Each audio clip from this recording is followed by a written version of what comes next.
Academy YouTube চ্যানেলে সবাইকে স্বাগত জানাই। আজকে আমরা সপ্তম শ্রেণীর কোষে দেখি 4 এর 1 থেকে 1 টু একদম 1 থেকে 9 এর 10 নাম্বার। অতএব এই ভিডিওতে আমরা এই অধ্যায়ের কোষে দেখি 4 এর সম্পূর্ণ অধ্যায়ের অঙ্ক আমরা এই ভিডিওতে করব। তোমরা ভিডিওটা মনোযোগ সহকারে প্রথম থেকে সম্পূর্ণ দেখো আর সম্পূর্ণ অঙ্ক বুঝতে পারবে। আমি আশা করি সম্পূর্ণ অঙ্ক তোমরা বুঝতে পারবে। তাহলে দেরি না করে আমরা স্টার্ট করি। কোষে দেখি 4 এর অঙ্কগুলো করবে। এই সমস্ত অঙ্ক কিন্তু খুব ইম্পর্টেন্ট, তোমরা মনোযোগ সহকারে শুনো, সম্পূর্ণ অঙ্ক বুঝতে পারবে। তাহলে 1 এর এ কি আছে -10 আর 4, তাহলে কি গুণ আছে এখানে, তার জন্য গুণ করতে হবে। 4 দশম কত হয় 40, ওই জন্য -40। তারপরে দেখো -15 ফাঁকা ঘর আছে সমান কত -90। তাহলে এখানে এমন কোনো সংখ্যা বসাবো যেটার সঙ্গে যদি আমরা গুণ করি যাতে 90 হয়। তাহলে আমরা যদি 6 বসাই 6 15 কত হয় 90 মাইনাস। ক্লিয়ার? আচ্ছা, এবার হলো সি। এবার কত করতে হবে 125 করতে হবে মাইনাস। তাহলে এখানে যদি -5 লিখি তাহলে 25-এর সঙ্গে যদি -5 গুণ করি, দেখো গুণ করেছি, তাহলে -125। এবার হলো ডি, কি আছে এখানে 96, তাহলে -16। এখানে এমন সংখ্যা বসাবো যাতে 96 হয়, +96 হয়। কিছু নেই, মানে সামনে প্লাস আছে। তাহলে দেখো -6, তাহলে মাইনাস আর মাইনাসে কি হবে প্লাস হবে। 16 সঙ্গে 6 গুণ করে 6 16 96। এবার ই নাম্বার প্রশ্ন, কি আছে -13 সমান -104 উত্তর আনতে হবে। তাহলে আমরা যদি 8 গুণ করি 8 13 104, বড় চিহ্ন হলো মাইনাস বলে মাইনাস হলো। নাম্বার ই হলো এফ এর কত উত্তর আনতে হবে -126। তাহলে 21 আছে, তাহলে কত গুণ করব -6 গুণ করব। 21-এর সঙ্গে যদি 6 গুণ করি তাহলে হয় 126। এবার এফ জি নাম্বার দেখো -42 আমাদের উত্তর আনতে হবে। তাহলে এখানে এমন একটা আমরা সংখ্যা বসাবো যাতে -42 উত্তর আসে। ক্লিয়ার? তাহলে দেখো এখানে -7 লিখলাম আর 6 লিখলাম। তাহলে -7 আর 6 যদি গুণ করি তাহলে কত হবে, -7 আর 6 গুণ করলে হবে 6 7 42, যেহেতু মাইনাস ওই জন্য মাইনাস হলো। তাহলে উত্তর আলাদাও হতে পারে। কেমন করে আলাদা, তোমরা যদি এখানে অন্য কোনো সংখ্যা বসাও তবু কিন্তু সেম, তবু উত্তর হবে। মনে করে কেউ এখানে -3 বসালো, এখানে 2 বসালো, 3 দুগুণে 6, তাহলে উত্তর হবে -6। এবার নাম্বার এইচ এর উত্তর আনতে হবে 330। তাহলে -30 এখানে কত লিখব, এখানে আমরা যদি 11 লিখি -11, তো মাইনাস আর মাইনাসে কি হবে প্লাস। দেখো -11 লিখেছি, মাইনাস আর মাইনাসে প্লাস। তাহলে 11-এর সঙ্গে 30 গুণ করলে 330। এবার আই নাম্বার কত আছে -26 ভাগ 6 আছে সমান কত 1। তাহলে দেখো এটার সঙ্গে -26 যদি গুণ করি তাহলে কত হবে 1 হবে।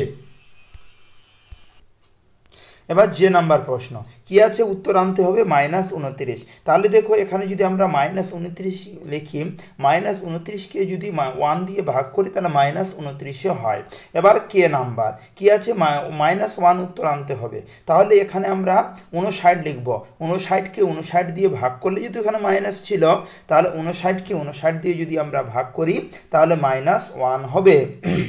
এবার 87, তাহলে দেখো -87 যদি গুণ করি -1 দিয়ে যদি ভাগ করি তাহলে কি হবে 87 হবে।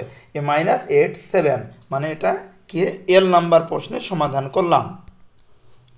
এবার আমরা 2 নাম্বার প্রশ্নের সমাধান করব। কি লেখা আছে, জোসেফ একটি পরীক্ষায় 15টি প্রশ্নের মধ্যে 9টি প্রশ্নের উত্তর দিয়েছে, কিন্তু বাকি 6টি প্রশ্নের উত্তর ভুল হয়েছে। প্রতিটি ঠিক উত্তরের জন্য 5 নম্বর পেয়ে সে মোট 33 নম্বর পেয়েছে। প্রতিটি ভুল উত্তরের জন্য কত নম্বর দেওয়া হয়েছে হিসাব করে লিখি। তাহলে জোসেফ বলে একজন ব্যক্তি 15টি প্রশ্নের মধ্যে 9টি প্রশ্নের উত্তর দিয়েছে, তার মধ্যে 6টি প্রশ্নের উত্তর ভুল হয়েছে, আর প্রতিটি ঠিক উত্তরের জন্য 5 নম্বর পেয়ে মোট 33 নম্বর পেয়েছে। প্রতিটি ভুল উত্তরের জন্য কত নম্বর দেওয়া হয়েছে হিসাব করে লিখে, এটা প্রশ্ন। তাহলে জোসেফ মোট নম্বর পেয়েছে 33, তাহলে জোসেফ সঠিক উত্তর দিয়েছে কয়টি, 9টি। তাহলে প্রতিটি ঠিক উত্তরের জন্য নম্বর পেয়েছে 5, তাহলে 9টি ঠিক উত্তরের জন্য নম্বর পাবে কত? 5 নং 45। আচ্ছা, এবার ভুল উত্তরের জন্য নম্বর কমেছে, কত পেয়েছে সে? 33। তাহলে টোটাল হয় 45, পেয়েছে কিন্তু ও 33। তাহলে যদি আমরা বিয়োগ করি তাহলে কত? 12 নম্বর কি কমে গেছে তার ভুল উত্তরের জন্য। তাহলে 6টি ভুল উত্তরের জন্য নম্বর কমেছে 12। ভুল কয়টি প্রশ্ন ভুল করেছিল? 6টি। তাহলে 6টি ভুল উত্তরের জন্য নম্বর কমেছে 12 নম্বর। তাহলে 6টি ভুল উত্তরের জন্য পেয়েছে 12, -12 একই ব্যাপার। তাহলে একটি ভুল উত্তরের জন্য কত? -12কে 6 দিয়ে যদি ভাগ করি তাহলে -2। তাহলে বলতে পারি প্রতিটি ভুল উত্তরের জন্য -2 নম্বর দেওয়া হয়েছে। ক্লিয়ার? বুঝতে পারলে 2 নাম্বার। এবার আমরা 3 নাম্বার প্রশ্নের সমাধান করব। দেখো, এবার আমরা 3 নাম্বার প্রশ্নের সমাধান করছি। রেহানা ও সায়ন দুজনে পরীক্ষা দিয়েছে, প্রত্যেকের পরীক্ষায় মোট 12টি প্রশ্ন ছিল। রেহানা সায়ন দুজনে পরীক্ষা দিয়েছে, প্রত্যেকের পরীক্ষায় মোট 12টি প্রশ্ন ছিল। ওকে, রেহানা 8টি প্রশ্নের ঠিক উত্তর এবং 4টি প্রশ্নের ভুল উত্তর দিয়ে 36 নম্বর পেয়েছে, কিন্তু প্রতিটি ঠিক উত্তরের জন্য 6 নম্বর পেয়েছে। আচ্ছা, 4টি প্রশ্নের সঠিক উত্তর আর 4টি ভুল উত্তরের জন্য 36 নম্বর পেয়েছে, কিন্তু প্রতিটি ঠিক উত্তরের জন্য 6 নম্বর পেয়েছে। রেহানা পরীক্ষা প্রতিটি ভুল উত্তরের জন্য কত নম্বর দেওয়া হয়েছে হিসাব করে লিখি। ওকে, এর আগের মতো এই অঙ্কটা। রেহানা তাহলে মোট নম্বর পেয়েছে 36, সঠিক উত্তর দিয়েছে 8। আচ্ছা, প্রতিটি সঠিক উত্তরের জন্য 6 নম্বর, তাহলে 8টি সঠিক উত্তরের জন্য 6 আসতে কত হবে? 48। 48 পাওয়ার কথা আসে, কিন্তু সে পেয়েছে 36, তাহলে কত বাদ গেছে? 12।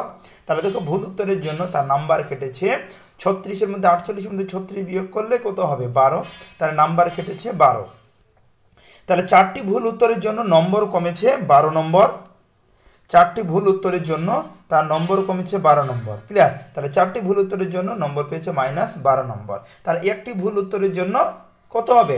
12কে 4 দিয়ে ভাগ, -3 নম্বর। তাহলে আমরা বলতে পারি প্রতিটি ভুল উত্তরের জন্য -3 নম্বর দেওয়া হয়েছে। ক্লিয়ার? আচ্ছা, এবার 2 নম্বর রোমান হুফের 2 বলেছে সায়ন 6টি প্রশ্নের ঠিক উত্তর এবং বাকি 6টি প্রশ্নের ভুল উত্তর দিয়ে মোট কত নম্বর পেয়েছে হিসাব করে লিখি। তাহলে দেখো, 6টি যখন উত্তরের সঠিক উত্তর দিবে, তাহলে একটা প্রশ্নের মান কত? মার্ক হলো 6। 6টি প্রশ্ন ঠিক করেছে, তাহলে টোটাল কত মার্ক পাবে? 6-এর সঙ্গে 6 গুণ করব, তাহলে 6 আর 6 যদি গুণ করি তাহলে 36। আচ্ছা, এবার যে ভুল উত্তরের জন্য সে 3 নম্বর। ক্লিয়ার? একটা ভুল উত্তর করলে 3 নম্বর, কিন্তু সে ভুল করেছে আবার 6টি। দেখো প্রশ্নে লেখা আছে যে 6টি আবার ভুল করেছে, তার টোটাল কত মাইনাস যা পেয়েছে? -318 -18। 36 পেয়েছিল প্রথমে ঠিক উত্তরের জন্য, আর ভুল উত্তরের জন্য পেল -18। তাহলে সায়ন মোট কত পাবে? 36-এর মধ্যে -18 বিয়োগ করলে 18 নম্বর পেয়েছে। তাহলে কি 3-এর রোমান হরফে 2 প্রশ্নের সমাধান করলাম। এবার আমরা 4 নম্বর প্রশ্নের সমাধান করব। কি লেখা আছে? কোনো জায়গায় তাপমাত্রা 12 ডিগ্রি সেন্টিগ্রেড, প্রতি ঘন্টায় সমান হারে তাপমাত্রা কমতে কমতে 8 ঘন্টা পরে সেখানকার তাপমাত্রা -4 ডিগ্রি সেলসিয়াস হয়। ওকে, তাহলে কোনো জায়গার তাপমাত্রা দেওয়া আছে 12 ডিগ্রি সেন্টিগ্রেড, কিন্তু সেখানে প্রতি ঘন্টায় তাপমাত্রা কমতে কমতে 8 ঘন্টায় তাপমাত্রা পৌঁছালো -4 ডিগ্রি সেলসিয়াস। ক্লিয়ার? তাহলে সেখানে প্রতি ঘন্টায় কত ডিগ্রি তাপমাত্রা কমছে হিসাব করে লিখি। ওকে, তাহলে 12 ডিগ্রি সেন্টিগ্রেড ছিল, হয়ে গেল ডাইরেক্ট -4 ডিগ্রি সেন্টিগ্রেড। প্রতি ঘন্টায়, প্রতি 8 ঘন্টায় হয়েছে, তাহলে প্রতি ঘন্টায় কত ডিগ্রি সেন্টিগ্রেড করে তাপমাত্রা কমেছে সেটা আমাদের বের করতে হবে।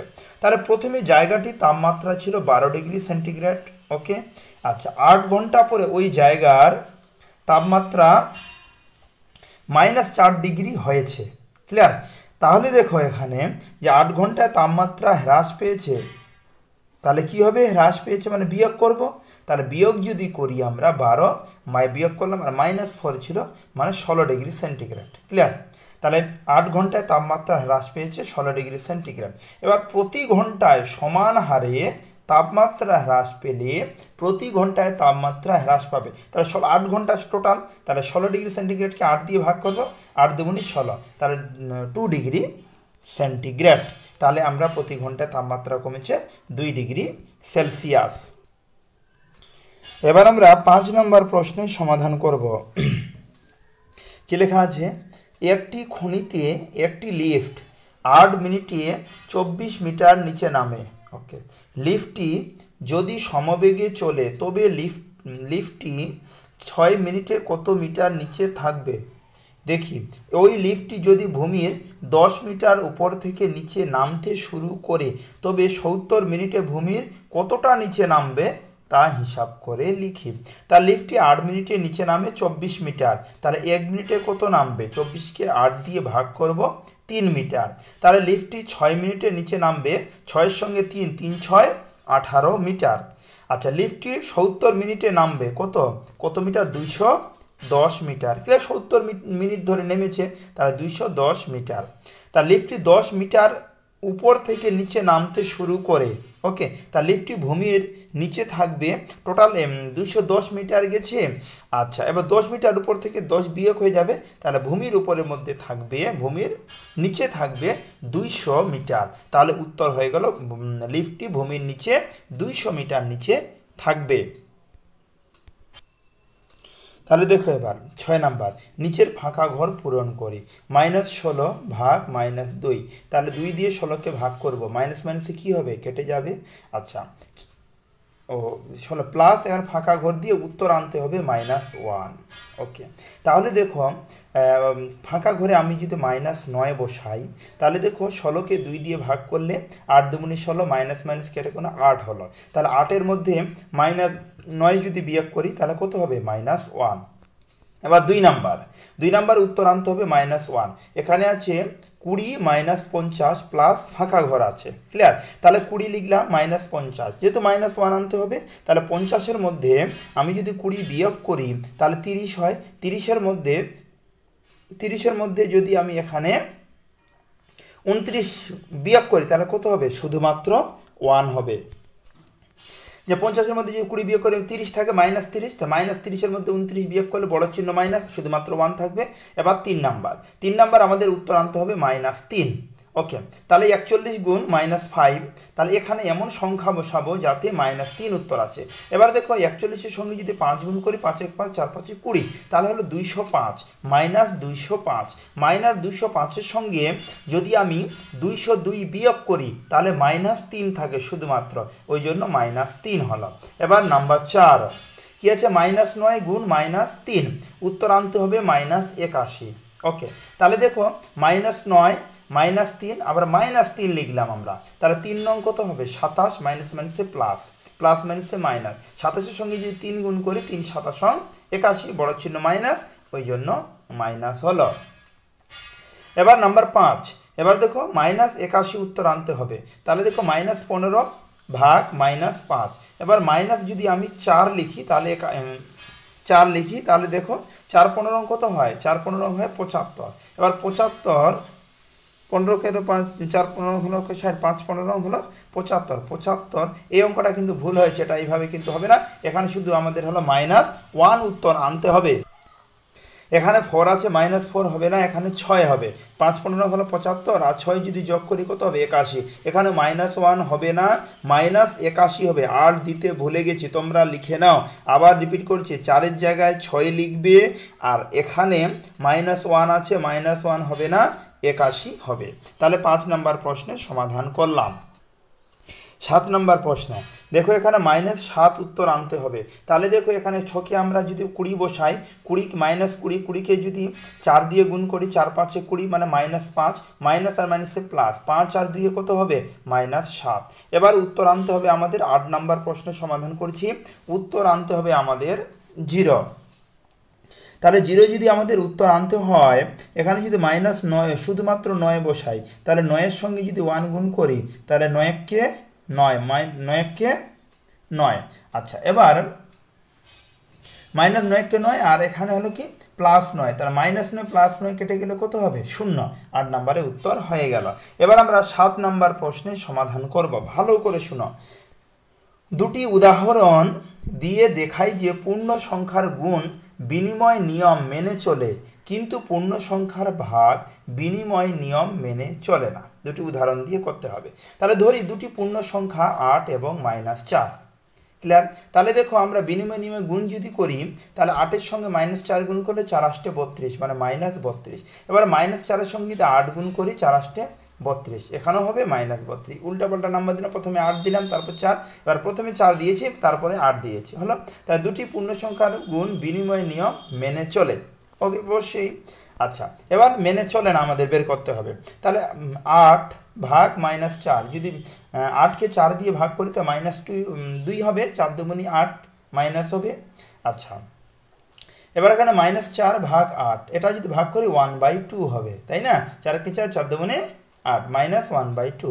আচ্ছা, 8 ভাগ -4 নট ইকুয়াল টু -4 ভাগ 8, মানে সমান সমান এটা বলতে পারি না। তাহলে দুটি পূর্ণ সংখ্যার ভাগ বিনিময় নিয়ম মেনে চলে না। 7 নম্বর প্রশ্ন সমাধান। দেখো এখন 8 নম্বর আছে। 8 নম্বর প্রশ্ন, 8 নম্বর প্রশ্ন করার দরকার নেই, আগের মতোই আমরা ডাইরেক্ট 9 থেকে করব। 9 নাম্বার, 9-এর 1। ভালো করে দেখো কি লেখা আছে, মান নির্ণয় করি। -125, 125কে 5 দিয়ে ভাগ করতে হবে। তাহলে 125 -125কে 5 দিয়ে যদি ভাগ করি মাইনাস মাইনাস হলো 5 25 125, তাহলে উত্তর কত হলো -25। নাম্বার 2, এবার 144কে -144কে 6 দিয়ে ভাগ করব। তাহলে 6 দিয়ে যদি ভাগ করি তাহলে কত হবে, যে -24। 144কে 6 দিয়ে তোমরা যদি রাফে ভাগ করো তাহলে উত্তর -24 আসবে। এবার 3 নাম্বার কত আছে, 49। 49কে 7 দিয়ে ভাগ করলে 7 7 49, তাই না? তাহলে -7। এবার নাম্বার 4 নম্বর প্রশ্ন, 225কে -3 দিয়ে ভাগ করব। -3 দিয়ে 225কে যদি ভাগ করি তাহলে 75 হবে, -75। 3 দিয়ে তোমরা যদি ভাগ করো 3 7 21, আর 5 7 হলো 35, 3 5 15 হয়ে গেল। আচ্ছা, এবার 169, একে -13 দিয়ে ভাগ করব। তাহলে মাইনাস লিখলাম, ভাগ সহকারে সাজালাম। আচ্ছা, 13 16 আছে, 13কে 13, আচ্ছা 3 থাকলো, 16-র মধ্যে 13 বিয়োগ করলে 3, 3 আর 9 39, 3 13 39 মানে -13। নাম্বার 6 খুব সহজ, 100কে 5 দিয়ে ভাগ, 5 কুড়ি 100, মাইনাস আছে বলে মাইনাস দিয়ে দিলাম। আবার -81, 9 দিয়ে ভাগ, 9 9 81, মাইনাস মাইনাস কেটে গেল, শুধুই 9 হলো। নাম্বার 8 150 -5, মাইনাস মাইনাস কেটে গেল, 150কে 5 দিয়ে ভাগ করলে 30। এবার নাম্বার 9 121, 11 দিয়ে ভাগ, যদি মাইনাস মাইনাস কেটে গেল, 11 11 121। নাম্বার 10 বা 10, -275কে -25 দিয়ে ভাগ। তাহলে দেখো ভাগ সহকারে সাজালাম, মাইনাস আর মাইনাস কেটে গেল, 275কে 25 দিয়ে ভাগ করলে আমাদের 11 হবে। ক্লিয়ার? তাহলে আমরা এই ভিডিওতে ক্লাস 7-এর কোষে দেখি 4-এর সম্পূর্ণ অধ্যায়ের অঙ্ক সমাধান করলাম। সম্পূর্ণ ভিডিও দেখার জন্য তোমাদের অসংখ্য ধন্যবাদ।